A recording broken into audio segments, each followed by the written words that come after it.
오늘 말씀은 고린도전서 15장 12절로 14절의 말씀입니다. 제가 봉독하겠습니다.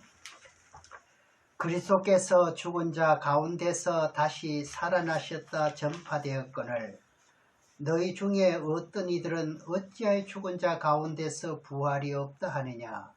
만일 죽은 자의 부활이 없으면 그리스도도 다시 살지 못하였으리라. 그리스도께서 만일 다시 살지 못하셨으면 우리의 전파는 것도 헛것이요 또 너희 믿음도 헛것이며. 참 이 부활주 이제 믿는 자들에게는 큰 이제 참 역사가 되는 것인데, 이 부활주가 될 때마다 항상 여기 서는 목자로서는 이제 책임감이 참 그 어느 때보다도 좀 많음을 제가 느낍니다. 왜 그러냐 할 것 같으면은 출애굽기 23장 1절에 보게 될 것 같으면은 네가 허망한 풍설을 증거하지 마라 그러거든요. 그러니까 성경 하나님의 거룩한 진리의 말씀을 펴놓고 읽어놓고는 딴소리 하지 마라 이거지요. 그것이 다 그것이 되는 것이고 그것이 허망한 풍설이 되기 때문에 전혀 부활 신앙에는 도움이 안 된다는 겁니다. 그러니까 육의 어떠한 그런 이제 예로서는 조금의 유익이 있을지는 몰라도 이제 부활 신앙에는 이것이 해당이 안 된다는 거죠. 그래서 우리가 잘 알지만은 우리 몸에 있는 심령의 영혼이 내 것이 아니라 누가 지었다 그랬죠? 하나님이 지으셨기 때문에 생기를 불어넣었던 영이지 않습니까? 이 영은 하나님의 음성 듣기를 원하거든요. 여기에다가 풍설을 증거하게 될 것 같으면 이 영이 시들게 되고, 아무리 부활주일 날 모여서 성대하게 이제 하나님께 영광을 돌리는 것 같아도 심령의 영혼이 살아나지 못하면 안 되잖아요. 그 말씀이 요한복음 5장 25절에 기록되어 있지 않습니까? 그래서 이런 이제 말씀 우리가 잘 기억하면서 저도 이제 할 수만 있으면 이제 풍설을 말씀드리지 않고, 세상 지식은 아무리 훌륭하고 멋지다 할지라도 하나님 말씀에 비유할 것 같으면 이것은 아무것도 아니다 하는 것을 우리가 알면서, 이제 오늘은 부활주의, 온 기독교인들이 바라고 원했던 소망의 날이기도 합니다. 이 부활은요, 죽었다가 다시 살아난다는 뜻이지요. 이것은 어떤 그 인간의 어떤 과학과 철학의 방법으로 이런 논리로는 해석이 안 되는 말씀이죠. 죽었다 어떻게 살아납니까요? 그런데 주님은 죽은 지 3일 만에 부활하셨습니다. 이건 우리 믿는 사람만 눈에 보았는 게 아니고 믿지 않는 백성들이 다 보았습니다. 이 역사적인 사건이죠.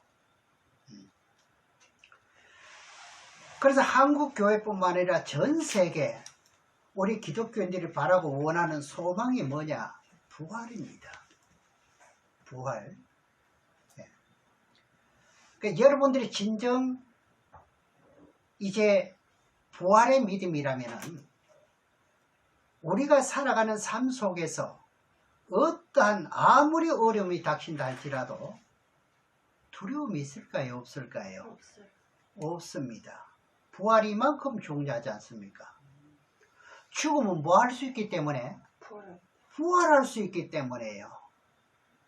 그래서 우리 기독교인들은 이 말씀을 가슴 깊이 새기면서 인생을 살아가게 되는 거지요.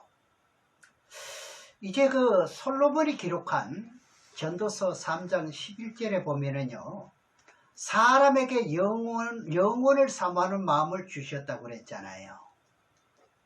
그래, 이것은 믿는 사람에게 말하는 게 아니라 믿지 않은 사람들도 영원히 살고 파는 마음, 간절한 그런 소망을 다 주었습니다.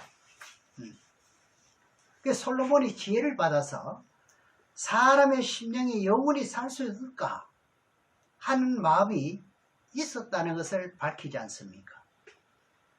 그래서 우리가 중국에 보면은 진시라는 사람이 있었지요. 이제 왕이 되면서 황제 자리에서 죽기가 싫으니까, 얼마나 높은 자리입니까? 최고의 높은 자리에 있으니까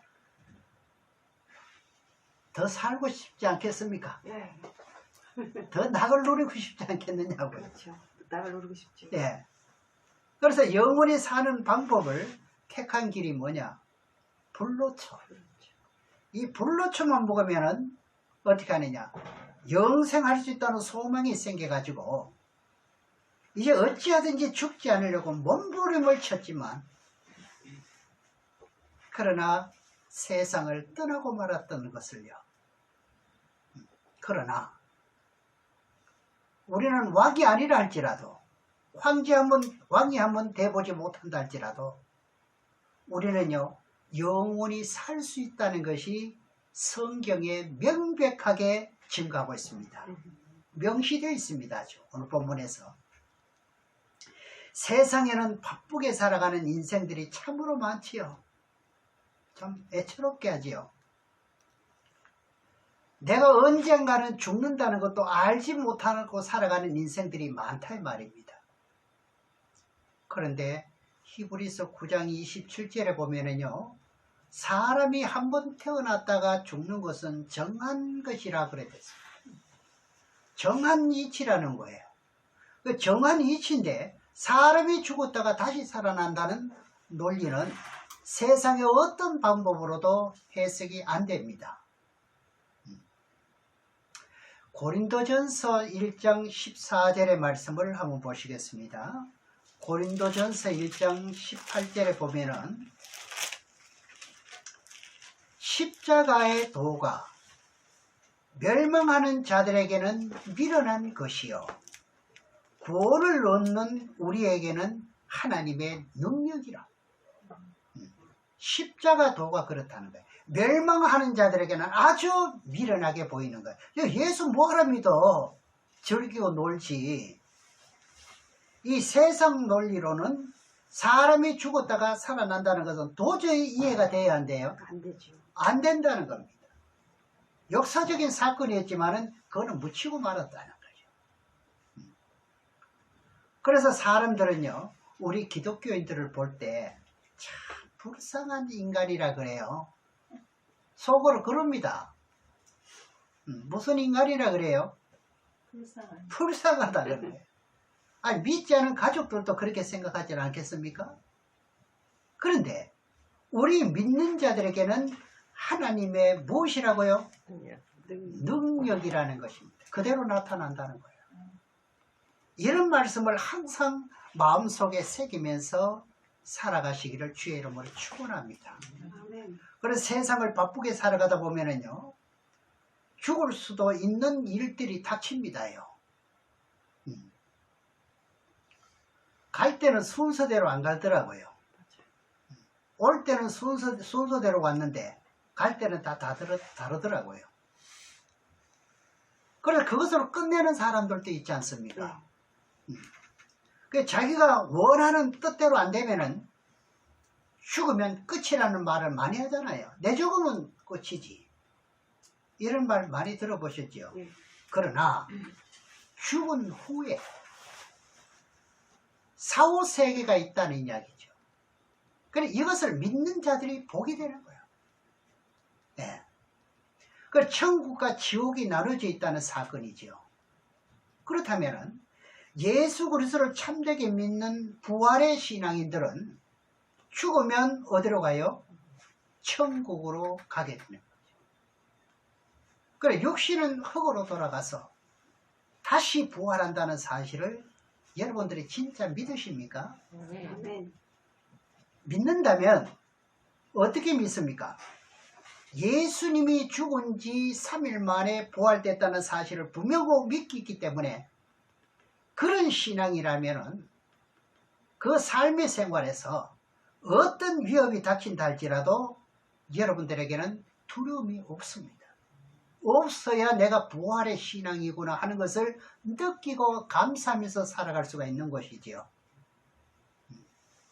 참된 진리를 믿기만 한다면 어떤 곳에서도 예수 그리스도를 부인할 일이 없다는 거지요. 그래서 오늘 본문 고린전서 15장의 말씀이 우리들에게 얼마나 가슴을 울리는 생명의 말씀인지를 깨달으셔야 됩니다. 그 오늘 본문에서 부활이 없다면 우리 믿는 믿음은 다 뭐라고요? 헛것이래요. 헛것이래요. 네. 그런데 예수님께서 이제 유대 땅에 오셔가지고 복음을 3년 동안 전파하지 않습니까? 그러면서 제자들을 3년 동안 가르쳤습니다. 참 결과가 좋게 나타났죠. 가룟 유다는 빼고요. 그리고 예수님께서 마지막에 내가 예루살렘에 올라가서 대제사장들과 서기관들과 장로들에게 내가 고난을 받고 고통을 받고 죽게 된다. 하지만 3일 만에 살아난다는 것을 제자들에게 가르쳐 주셨습니다. 그때 베드로가 가로막지요. 그렇게 할 수 없습니다 할 때 예수님께서 뭐라 그럽니까? 사단아, 물러가라. 네가 어찌 하나님의 뜻을 생각지 않고 인간의 생각으로 하느냐 이거죠. 그래서 예수님께서 이제 예루살렘에 올라가서 고난을 당하시고 채찍을 맞으시고 가시면류관을 푹 쓰시고요. 골고다 언덕으로 올라가는 모습을 보면서 제자들이 어떻게 했던가요? 예수님을 부인했습니다. 예수님은 죽을 고통을 겪는데 제자들은 이것을 부인했습니다. 다 도망갔다 이 말입니다. 심지어 베드로라는 사람도 다 굴기 전에 3번을 부인을 하게 됩니다. 이것도 예언을 했지요. 그런 사건을 볼 때 과연 우리 믿는 믿음이 과연 내 믿음이 좋을까 생각을 해볼 필요가 있지 않습니까? 그래서 사람들은 예수님이 십자가에 죽으면 끝인 줄 알았지요. 본래 사람들은 다 그렇게 생각하고 죽으면 끝인 줄 알잖아요. 그런데요, 묘는 좋은 데 쓰려고 그러더라고요. 그러니까요. 예, 죽으면 끝이라면서. 그런데 예수님은 죽은 지 3일 만에 다시 부활하셨다는 겁니다. 할렐루야. 그래서 이제 부활하신 후에 이제 막달라 마리아와 여러 사람에게 또 보여주네요. 그러면서 예수님께서 제자들이 모여있는 방 위에다가 어디로 들어오셨는지 턱 나타납니다. 나타나가 뭐라 하십니까? 평강이 너희들에게 평강이 있을지어다 했지만 제자들이 도무지 믿지 못하는 사건이에요. 그래서 이제 복음서 전체를 통해서 보면은 다 그렇습니다. 그래서 요한복음 17장 3절에 보면은 영생은 참 하나님과 그의 보내신 자 예수 그리스도를 아는 것이 영생이라. 이렇게 제가 자주 말씀드리지 않습니까? 이 참이란 뜻이 정말로 중요하지요. 참 하나님을 아는 것이 영생이라는 거죠. 네. 그래서 이제 하나님 입에서 나오는 말씀은 하나도 거짓이 없이 1.1도 가감하지 않고 이루어진다는 그것을 보고 말할 때 참이라 그러지 않습니까? 만약에 이루어지는 것이 없다면 일부만 이루어지고 일부는 안 이루어진다면 참이라는 말씀을 붙일 수가 없겠지요. 그래서 하나님은 나는 참이라는 것이에요. 네. 그래서 예수님께서 제자들에게 내가 예루살렘에 올라가서 죽을 것이다. 그러나 3일 만에 살아난다. 그러니 어디서 만나자? 갈릴리에서 만나자고 약속을 했습니다. 그 말씀을 왜 믿지 못했을까요? 네. 부활된 사건을 세상 사람들은 한 사람도 체험한 바가 없기 때문에 예수 그리스도께서 부활하실 때 많은 사람이 같이 부활도 되었거든요. 마태복음 27장 53절에 보면은요, 많은 죽은 자들이 일어났다고 그러잖아요. 여기도 엄청난 사건이 있습니다만 시간상 생략을 하고, 이렇게 믿을 수 없는 사건이 벌써 성경에서 기록된 거예요. 그래서 하나님께서 말씀하신 것은 한치의 오차도 없이 그대로 이루어진다는 겁니다. 이것을 믿으셔야 되는 거예요. 부활주의를 아무리 성대하게 보낸다 할지라도 이 믿음 없으면은 이것은 금년이 지나고 다음에 또 맞이한다 할지라도 이것은 헛것이 될 수가 있다 이 말입니다. 그래서 계시록은요, 마지막 최후의 예언이라 그러잖아요. 그래서 요한계시록은요, 2000년 전에 예언된 겁니다. 그때 예언된 것이 2000년 후에 지금 그대로 현실적으로 이루어지고 있는 사건을 볼 때 하나님의 말씀은 거짓이 없구나. 그래서 우리는 예수 그리스도를 목숨을 걸고 믿음이 된다는 사실을 여기서 말씀하고 있는 거예요. 그럴 만한 친구라는 겁니다. 요한복음 11장 25절에서 26절 두 절도 한번 보시겠습니다. 요한복음 11장 25절에서 26절에 보면은 예수께서 가라사대 나는 부활이요 생명이니 나를 믿는 자는 죽어도 살겠고 무릇 살아서 나를 믿는 자는 영원히 죽지 아니하리니 이것을 네가 믿느냐. 예수께서 나를 믿는 자는 죽어도 뭐한다? 이걸 믿는 자는 믿느냐는 겁니다. 이것을 여러분들은 믿으십니까? 이것이 믿어지지 않으면 이 자리에 있을 필요가 없어져요. 그렇잖아요? 이 자리에 있을 필요가 없죠. 믿어지셔야 된다는 거예요. 믿어지. 왜 믿어야 되는지는 이 목자가 이렇게 해서 믿어야 된다는 사실을 계속 말씀해 드리고 온 것이죠. 성경적으로. 이것은 여러분들에게 강요하는 것도 아닙니다. 그래서 믿어지지 않는다면 여러분들의 믿음은 무엇이다? 헛것이라는 겁니다. 이것이 믿어져야 여러분들이 예수를 믿는다 할 수 있다 이 말입니다. 내가 예수 믿는 사람이라 할 수 있다 이거죠. 내가 집사를 할 수 있고 내가 목사를 할 수가 있는 거예요. 목사라는 사람이 이게 안 믿어진다면 안 되는 것이고 권사라는 사람이 이게 안 믿어진다면 안 되는 것이죠. 나는 뭐예요? 부활이요 생명이니 나를 믿는 자는 죽어도 산다는 겁니다. 그래서 사도들이 예수 그리스도께서 죽은 지 3일 만에 부활하셨다고 전하면서 제자들과 또 40일 동안 함께 계시다가 이제 승천하시고 하늘나라로 올라가신 후에 또 다른 보혜사를 보내주시죠. 이것도 약속된 것 아닙니까? 하나님은 변함이 없으시고 그대로 이루신다니 1.1획도 거짓이 없다는 거죠. 마가 다락방에서 이루어지잖아요. 보혜사를 보내준다. 그 마가 다락방에서 부어주심으로 성령을 부어주심으로 사도들이 목숨을 걸었다 아닙니까? 이때부터.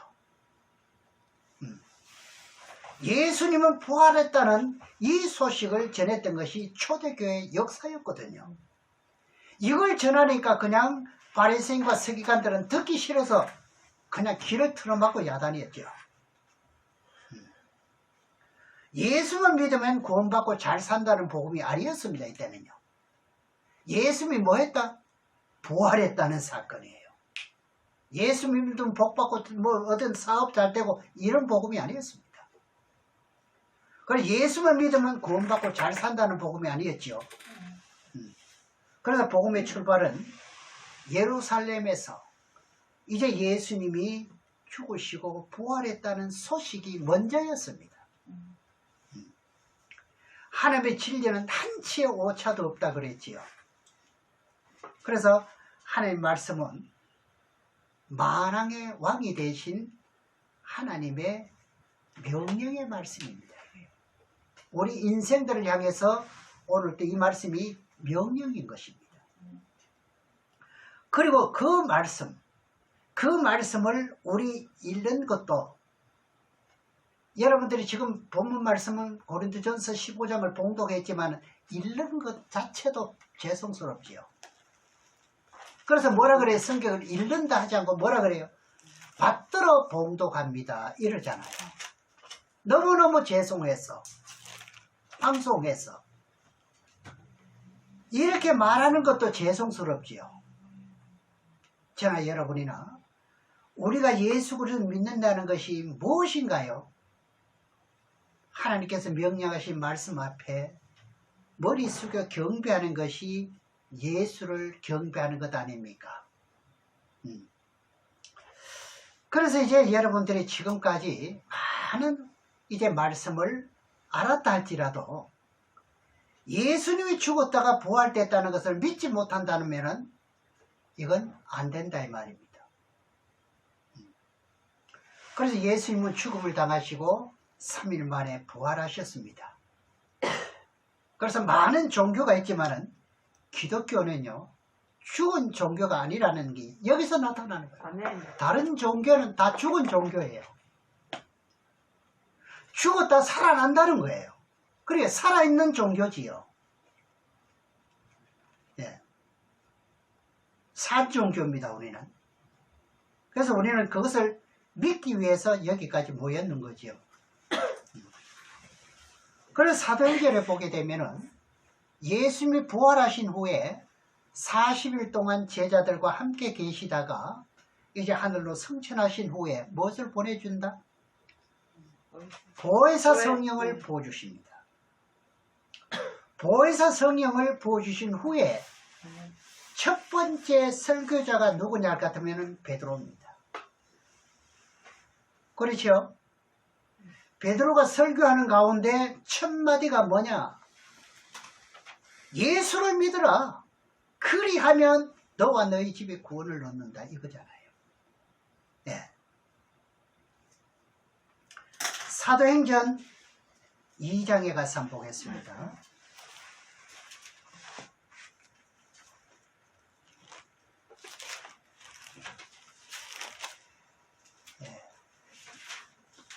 사도행전 2장 22절에서 24절의 말씀을 보겠습니다. 이스라엘 사람들아, 이 말을 믿으라.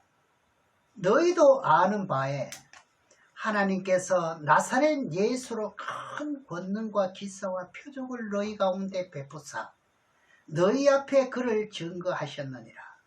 그가 하나님의 정하신 뜻과 미리 아신 대로 내어준 바 되었거늘 너희가 법 없는 자들의 손을 빌어 못 박아 죽었었으나 하나님께서 사망의 고통을 풀어 살리셨으니 이런 그가 사망에 매여 있을 수 없음이니라. 첫마디 복음이 이겁니다. 첫마디 복음. 첫마디 복음이 뭡니까? 마가다락방에서 성령을 부어주신 후에 각국 방언하다 보니까 유대인들이 오순절 절기를 지키기 위해서 모여들었지요. 저 사람들이 새술에 취했다고 말할 때 뭐라고 그래요? 새술에 취한 것이 아니로다. 성령의 영을 받은 후에 이 놀라운 사건이 벌어진 거예요. 결국에는 사도들이 생명의 복음이라는 부활 소식을 전하면서 구원을 받게 될 숫자가 남자만 얼마였습니까? 약 5,000명이 회개하며 돌아왔습니다. 그래서 여러분들이 부활의 소식을 세미하게 잘 깨닫게 되면 힘이 생기는 거예요. 너무너무 중요한 것이죠. 죽은 신앙이 아니면 말이죠. 자, 사도행전 4장 1절에서 좀 길지만 12절까지 한번 보겠습니다. 사도행전 4장 1절에서 12절까지 사도들이 백성에게 말할 때 제사장들과 성전 맡은 자와 사두개인들이 이르러 백성들을 가르침과 예수를 들어 죽은 자 가운데서 부활하셨다도 전함을 싫어하여, 지금 믿지 않은 사람들이 굉장히 싫어합니다. 저희를 잡음에 날이 이미 저문 고로 이튿날까지 가두었으나 4절에 말씀을 들은 사람들 중에 믿는 자가 많으니 남자의 수가 5천이나 되었더라. 여자까지 포함하면 많죠. 그리고 예수님이 죽은 지 3일 만에 부활했다는 소식에 이 성령의 역사가 아주 강권적으로 나타나게 됐죠. 그래 남자의 수만 얼마예요? 이렇게 전도가 됐습니다. 저는 이렇게 강권적으로 나타난 역사를 체험한 사람입니다. 손대지 않아도 말씀만 전하게 될 것 같으면 시간만 좀 오래 주면은 어떻게 됩니까? 모든 병이 떠나가는 것을 제 눈에 보았고요. 그래서 이게 부활 소식이 이렇게 중요하고 말씀이 그렇게 거짓이 없다는 겁니다. 그래서 예수님은 부활했다는 소식을 전할 때 성령이 어떻게 했습니까? 강권적으로 역사하는데 사도들이 그 복음을 전하지 못하도록 오게 가두잖아요. 너무너무 신비한 역사가 일어나니까 저렇게 놔뒀다가는 우리는 바보 취급되겠다 이거죠. 왜? 이 사람들이 해를 입은 장본인들이니까요. 그래서 하나님께서 옥문을 열어가지고 부활 소식을 또 전하라고. 네. 이때는 예수 믿으면 구원이라는 복음이 먼저가 아닙니다. 그렇죠? 예수님이 살아나셨다는 복음이에요. 여기에 하나님의 성령이 함께 하시는 게 되는 거예요. 그래서 복음의 첫 출발이 예루살렘입니다. 5절부터 보겠습니다. 12절까지 5절에 보면은 이튿날에 관원들과 장로와 서기관들이 예루살렘에 모였는데 대제사장 안나스와 가야바와 요한과 알렉산더와 및 대제사장의 문중이 다 참여하여 사도들 가운데 세우고 묻되 너희가 무슨 권세와 네 이름으로 이 일을 행하였느냐. 이제 이런 일이 이제는 없었거든. 그 다음에 8절에 이에 베드로가 성령이 충만하여 가로되, 베드로가 제일 먼저 설교자가 맞지요. 백성의 관원과 장로들과 만일 병인에게 행한 착한 일에 대하여 이 사람이 어떻게 구원을 얻었냐고 오늘 우리에게 질문하면 너희와 모든 이스라엘 백성들은 알라. 너희가 십자가에 못 박고 하나님의 죽은 자 가운데서 살리신 나사렛 예수 그리스도의 이름으로 이 사람이 건강하게 되어 너희 앞에 섰는지라. 이 예수는 너희 건축자들의 버린 돌로서 진 모퉁이의 머릿돌이 되었느니라. 다른 이로서는 구원을 얻을 수 없으되 천하 인간의 구원 얻을 만한 다른 이름을 우리에게 준 일이 없음이더라 하더라. 그래도 지금 다른 이름으로도 구원받을 수 있다 그러지요. 예수 그리스도 외에는 다른 이름이 없다는 거예요. 네. 그러니까 예수님이 부활한 가운데서 부활했으면은요, 가운데서 부활했으면은 어떻게 죽을 신앙입니까? 산 신앙입니까? 살아있는 거죠. 이게 주님 오실 때까지 진행형입니다. 계속요. 많은 신앙이요, 예수가 나의 죄를 위해서 십자가에 죽으셨다는 것을 믿는데, 부활했다는 신앙은, 부활했다는 믿음은요, 없는 사람들이 이외로 많습니다. 나를 위해 십자가 죽으셨다는 건 아는데 이렇게 부활할 신앙은 이것을 부인하는 사람들도 있다 이 말입니다. 그래서 오늘 부활주일로 끝나는 것이 아니라, 오늘 행사로서 끝나는 것이 아니라 여러분들의 신앙은요 항상 부활적인 신앙이 되어야 된다 이 말입니다. 그러니까 이런 말씀을 깨달아지면 여러분의 심령은요 어떻게 되느냐, 더 강하게 되는 겁니다. 겁이 없지, 한마디로 세상 사람을 볼 때는요. 이때 뭐가 도망갑니까? 여러분들의 속에요 어둠의 영이 있으면 두려움이 있나요 없나요? 있지요. 이런 믿음 속에 뭐가 도망가요? 어둠의 영이 도망가기 때문에 내가 두려움이 없다는 거예요. 이게 부활신앙입니다. 이런 말씀이 깨달아지면은 여러분들은요 더 강해진다 이 말입니다. 그래, 병자들에게 안수하고 고쳐주는 것도 있지만은 예수님이 병을 고쳐주는 것도요 말씀으로 고쳤던 것이 한두 가지가 아닙니다. 잘하시지 않습니까? 그래서 하나님 말씀은 살았다는 거예요. 네. 부활도 진행형이고요. 말씀은요 그때만 살은 게 아니라 지금도 살아있는 말씀이에요. 네. 그래서 여기다가 세상 허망한 풍설만 덧붙이지 마라 이거죠. 네. 이 말씀을 입술에 담아서 외치게 될 것 같으면 증거할 때 어떻게 한다요? 말씀에 폭발력이 있게 된다는 거죠. 네. 그래서 히브리서 4장 11절에 보면은 하나님의 말씀은 살았고 그러잖아요. 운동력이 있어. 심령의 골수를 쪼개는 역사가 있게 된다는 거죠. 예. 이 말씀이 믿어진다면은 여러분들은요 체면 차리지 마시고 아멘으로 받아들일 때 어둠의 영, 사단마귀의 영은 가장 싫어하는 게 말씀이라는 걸 누누이 제가 말씀드리잖아요. 그렇게 되면은 저와 여러분들은 오늘 부활주를 통해서 아주 강한 믿음이 될 수 있다. 그러니까 뭐가 떠나기 때문에? 어둠이 떠나기 때문에요.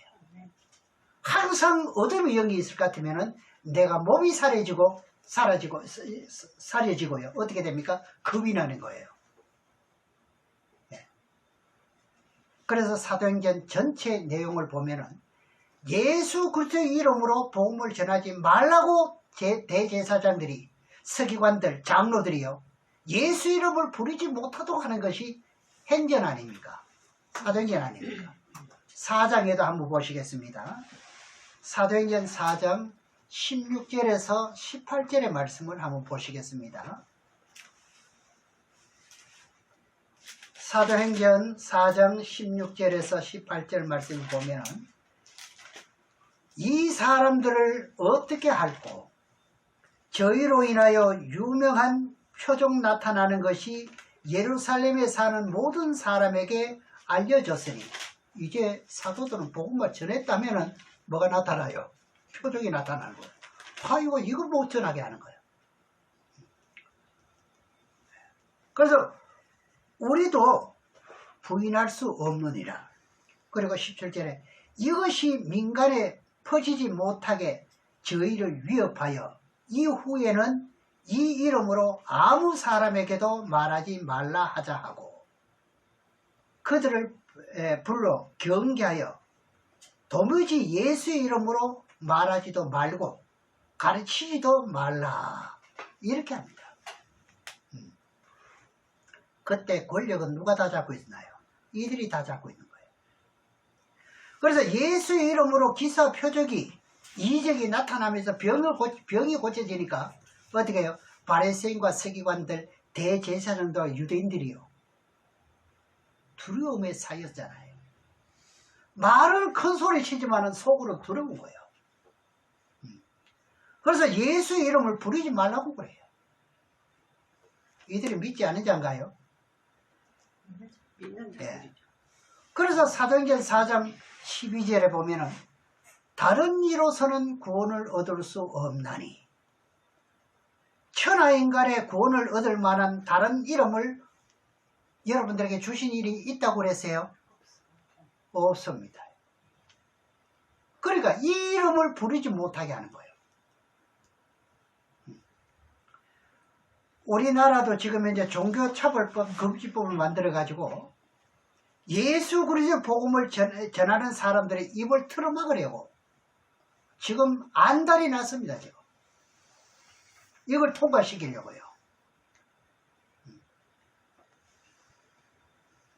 다른 종교를 믿어도 어떻게 해요? 구원을 얻을 수 있다는 그걸 인정하라는 이야기죠.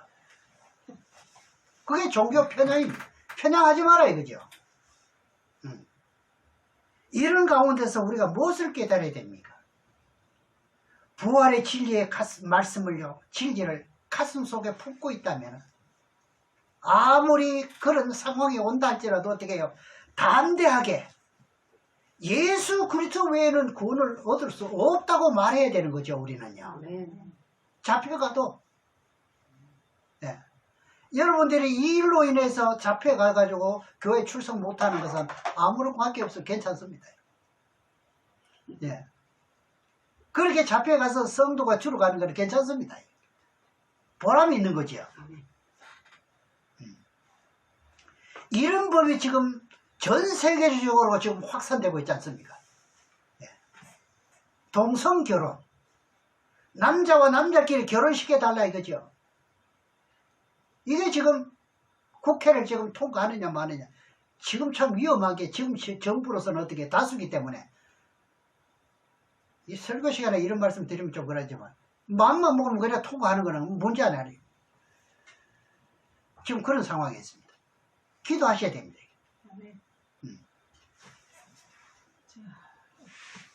예수 그리스도 외에는 뭐가 없다? 구원이 없다. 이 말 하지 못하게 지금도 지금 입을 틀어막으라고 하는 거예요. 사도들 당시에 있었던 일이 지금도 벌어지고 있는 찰나에 있고 이 법이 통과된 나라가 많단 말입니다. 지금 우리가 못 깨닫고 있는 거예요. 지금. 네. 초대교회에 그런 일이 있었던 것처럼 마지막 종말에도 똑같은 사건이 지금 벌어지고 있잖아요. 좀 느껴지시는가요? 네. 그때 사도들을 착고에 채워가지고 감옥에 가두었지요. 그래서 사도들이 하나님께 기도하며 찬미할 때 옥문이 열리고 착고에 채웠던 쇠사슬도 터지고요. 너희들은 나가서 예수 그리스도를 증거하라 이런 거예요. 그래서 하나님의 놀라운 역사가 그때 나타났습니다. 앞으로도 나타날 거야, 안 나타날 거야? 나타나요. 그러니까 두려움에 떨지 마라 이거지. 아멘. 휩싸이지 마라 이 말입니다. 그러니까 우리 한국 교회가 위기에 와 있다고들 다들 말합니다. 지금. 이런 문제 때문에 그러거든요.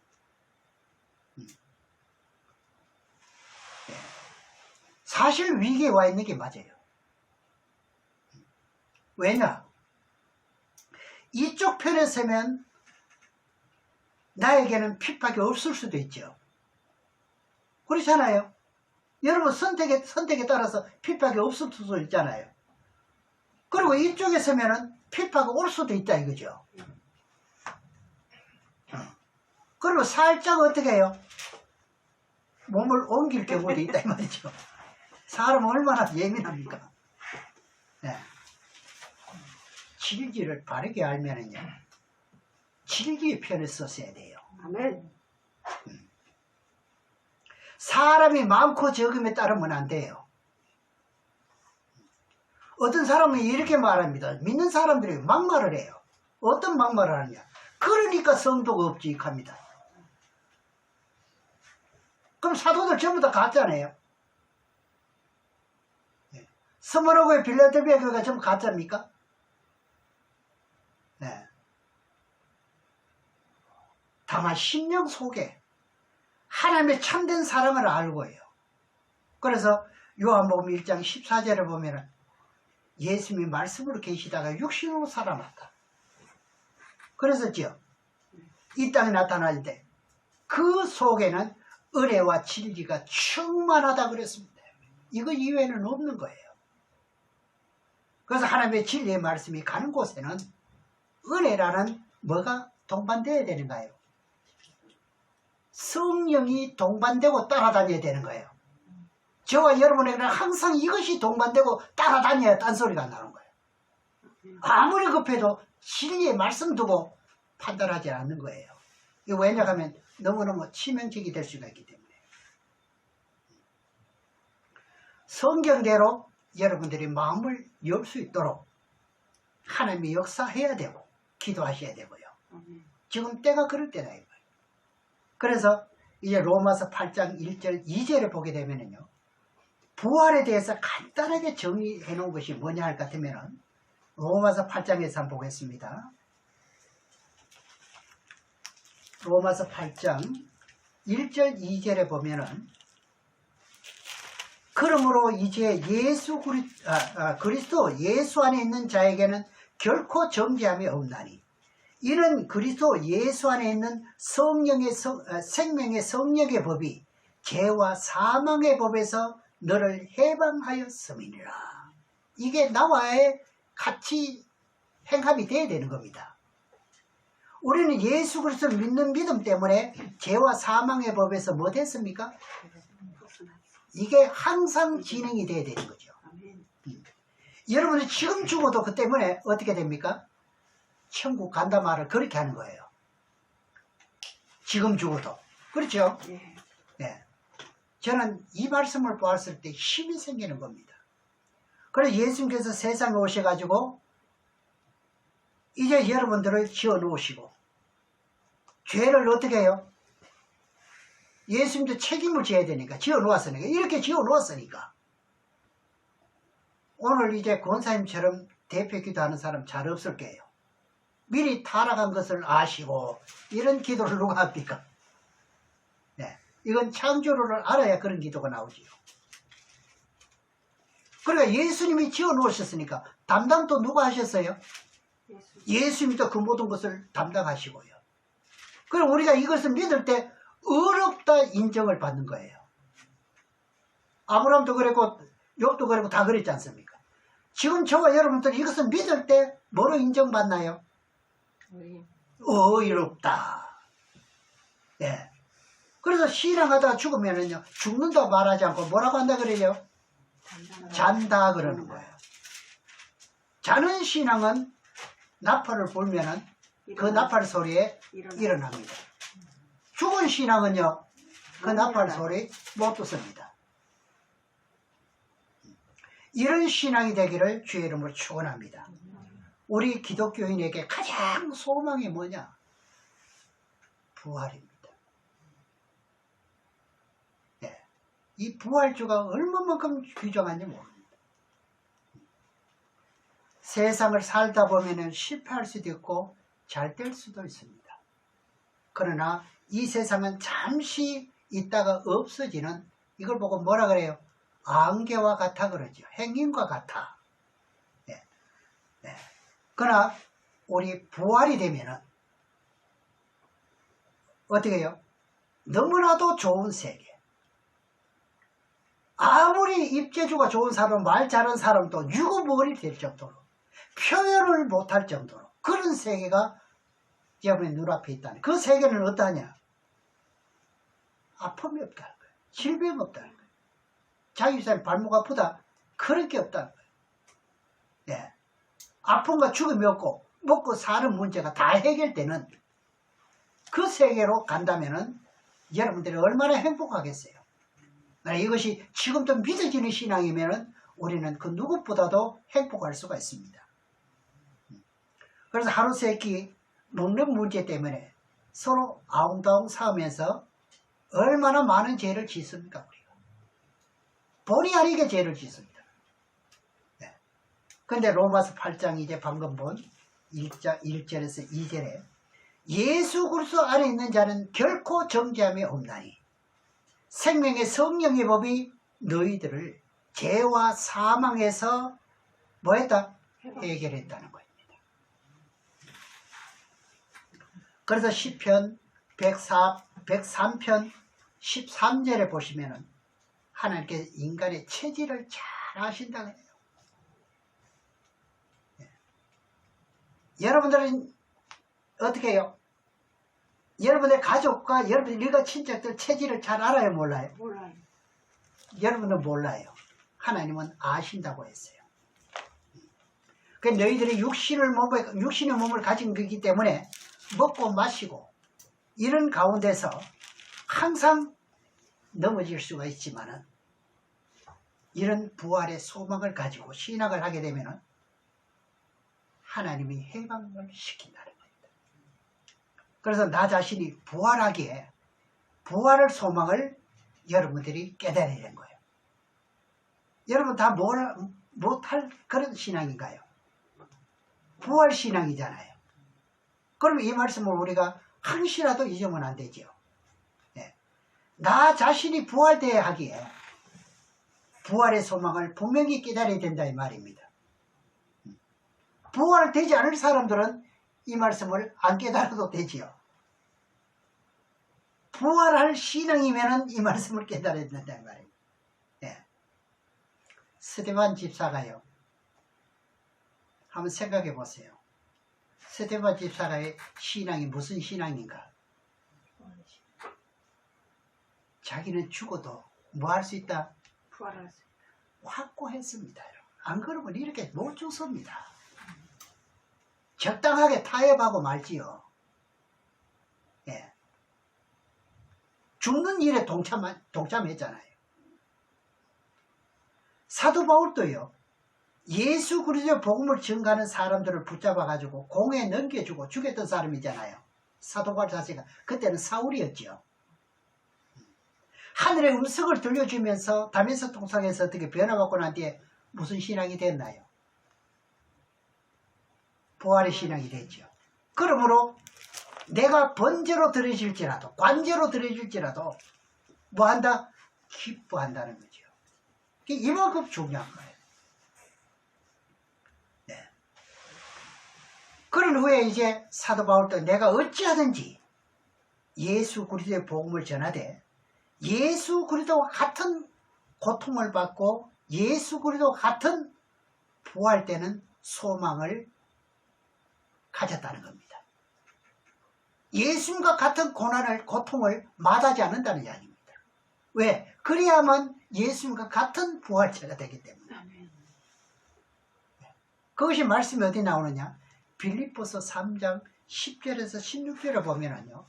내가 지금까지 이루었다 함다 하니요. 사도 바울만큼 일 많이 하는 사람이 어디 있습니까? 그렇잖아요. 그런데 앞에 있는 표대만 보고 달려간다는 말이 무엇인가요? 나는 자랑할 일이 없다는 이야기입니다. 그러면서 자기 자신이 가야 할 길을 알고 있다는 것이죠. 이게 중요합니다. 그것이 뭡니까? 부활이 되어도 더 좋은 부활을 원하는 소망을 가진 사람이 바로 누구다? 사도 바울이라는 것이 여기서 빌립보에서 나타납니다. 저도 부활이 되더라도 더 좋은 부활되는 것을 소망합니다. 여러분들도 더 좋은 그런 부활이 되시기를 주의 이름으로 축원합니다. 아멘. 기도하겠습니다.